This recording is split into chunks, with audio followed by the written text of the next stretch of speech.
পলাতক, মানে ও তো পলাতক, ওকে তো পাওয়া যাচ্ছে।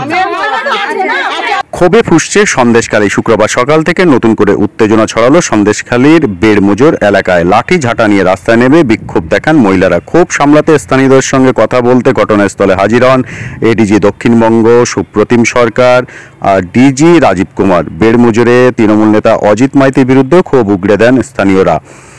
অজিতের বাড়িতে ভাঙচুর চালানো হয়। ঘটনাস্থলে খবর পেয়ে পৌঁছান এডিজি দক্ষিণবঙ্গ সুপ্রতিম সরকার। তিনি বলেন আইন সকলের জন্য সমান। আর ডিজি রাজীব কুমার বলেন আইন কেউ হাতে তুলে নেবেন না। এখানে ক্যাম্প করা হয়েছে, যাদের যা অভিযোগ তারা যেন সেখানে গিয়ে নথিভুক্ত করেন। এদিন সকালে বেড়মুজোর গ্রামে লাঠি ঝাঁটা নিয়ে মহিলারা রাস্তায় নামেন। ওই এলাকায় 144 ধারা জারি রয়েছে।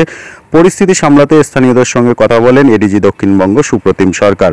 গ্রামবাসীদের সামনেই জেলাশাসক শরৎ কুমার দ্বিবেদীর সঙ্গে ফোনে কথা বলেন তিনি। এডিজি দক্ষিণবঙ্গ সুপ্রতিম সরকার বলেন এখানে প্রশাসনের শিবির চলছে, জেলাশাসক রয়েছেন, তারা আপনাদের সব অভিযোগ খতিয়ে দেখবেন, কিন্তু এভাবে বিক্ষোভ দেখাতে থাকলে গোটা প্রক্রিয়ায় দেরি হবে।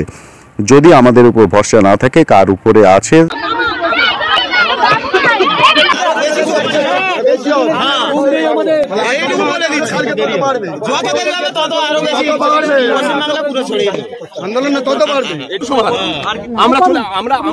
যদি মনে করেন যে আমাদের প্রয়োজন নেই, আমাদের কথা শুনবেন না, আমরা বলে দিচ্ছি আমি 15 মিনিট সময় নেব। 15 মিনিটের মধ্যে আমরা পুলিশ নিয়ে চলে যাচ্ছি। আপনাদের পুলিশ চলে যাচ্ছে। আস্থা যদি থাকে, শুনুন, আস্থা যদি থাকে তাহলে অপেক্ষা করুন। ডিএম সাহেবের সাথে আপনাদের সামনে কথা বলিয়ে দিলাম স্পিকারে। শুভেন্দু যখন আসে তখন ওনাকে ড্রোন দিয়ে দেখা হচ্ছিল উনি কোথায় অবস্থান করছেন না করছেন। আর রাজ্য সরকারের কি উচিত নয় ওনাকে ড্রোন দিয়ে কোথায় শাহজাহান শেখ আছে এটাকে খুঁজে বের করা? তো এই যে শাহজাহান বাহিনী, শিবু সর্দার, উত্তম সর্দার, শাহজাহান, এই শিবু হাজরা, এরা কি সত্যি অত্যাচার করতো মহিলাদের উপর? আমাদেরকে ইজ্জতকে এতই মানে সস্তা যে আমরা আমরা যদি মিথ্যা কথা বলছি তাহলে সঞ্জুকে কেন অ্যারেস্ট করা হলো? সঞ্জুকে পানকে কেন অ্যারেস্ট করা হলো? ওই দুটো মহিলা এমন কি বলে দিল যে ওনার কথা পুরো একদম বলছি শাসকের তরফ থেকে বলা হচ্ছে, তৃণমূলের মুখপাত্র কুণাল ঘোষ বলেছে, যারা বলছে তারা এলাকার বিজেপি আর বহিরাগত।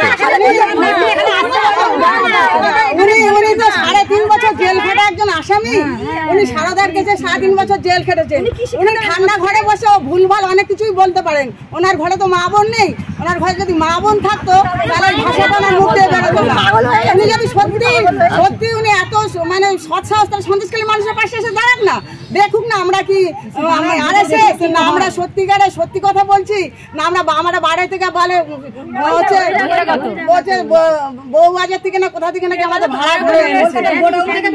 আমরা গোডাউন থেকে বেরিয়েছি বা উনি আমাদেরকে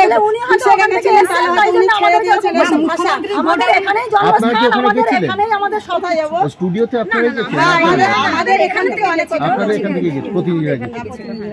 তো এখন আপনাদের মূল দাবি কি? মূল দাবি শাহজাহান শেখ মানে অ্যারেস্ট হোক আর উপযুক্ত সাজা পাক। ওর যা চামচারা আছে যারা এখন সবার সামনে ঘুরে বেড়াচ্ছে, যারা একজন মিথ্যা অভিযোগে যার স্ত্রী হচ্ছে মানে সন্তু পাইনকে অ্যারেস্ট করিয়েছে, ওই মানে সঞ্জু সিংহ মা অভিষেক সিংহ, সে যেন কঠোর থেকে কঠোরতর শাস্তি পায়। আর ওই মহিলা দুজনের যেন শাস্তি হয়, এই আমাদের সন্দেশখালী সবার পক্ষ থেকে এই দাবিটা আমরা রাখছি। অনেক ধন্যবাদ দিদি।